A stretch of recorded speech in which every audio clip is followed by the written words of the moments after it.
Nagsising-sisi ang mga tribong Aita na kanilang binoto si Pangulong Bongbong Marcos Jr. noong eleksyon.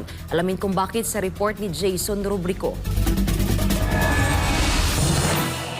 Inilabas ng mga tribong Aita mula sa Tarlac ang kanilang sentimento laban sa Marcos administration. Ang kanilang tanong, bakit daw sila napag-iiwanan ngayon ng gobyerno? Dismayado ang mga tribong Aita kay Pangulong Bongbong Marcos Jr. sa hakbang ng Maisog Freedom Concert and Peace Rally sa Angeles City, Pampanga nitong Lunes. Inilabas ng kanilang leader ang mga hinanakit ng tribo laban kay Marcos Jr., lalo na kung paano sila pinabayaan ng kasalukuyang administrasyon.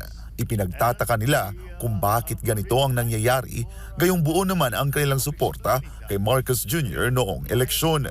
Wala akong nakitang progreso, wala akong nakitang kumusta na ang mga Aita. Wala, sapagkat kami ay isa ring kabahagi kami sa lipunan. Tao rin kami. May karapatan, may damdamin, may puso. Pero sa kanyang pamumuno, wala akong nakitang progreso na galing sa kanya. Kung talagang tutuusin, sinasabi nila kami ang tunay na Pilipino. Dapat di kami mapag-iwanan. Pero ngayon, para na lang kami kung saan-saan, wala man dumarating na anong magagandang proyekto sa amin. Wala. Sabi pa ni Oscar Rivera, malayong-malayo si Marcos Jr. sa kanyang ama. Sa panahon daw kasi ni Marcos Sr., ramdam nila ang pagpapahalaga ng gobyerno sa kanilang tribo, bagay na hindi nila dama kay Bongbong Marcos. Kaya noong eleksyon, nakita ko talagang kala ko gayain niya ang kanyang tatay. Doon ko nakita na baka makuha niya yung bakas ng tatay niya.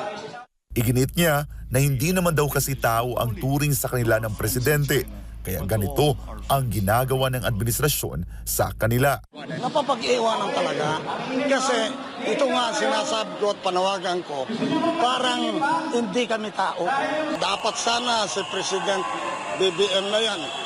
Kumusta na kaya ang mga Aita? Puntahan ko ngayon mga Aita. Wala, para kami talagang ginawang hindi tao. Ang tingin nila sa amin ay unggol. Dahil sa nangyayari ngayon, sising-sisi aniya ang mga Aita kung bakit ibinoto pa nila si Marcos Jr. Ay ako, malaking pagsisisi. At saka sinabi ko na nung una, nagsisisi kami talaga. Nagsisisi kami sa nangyari.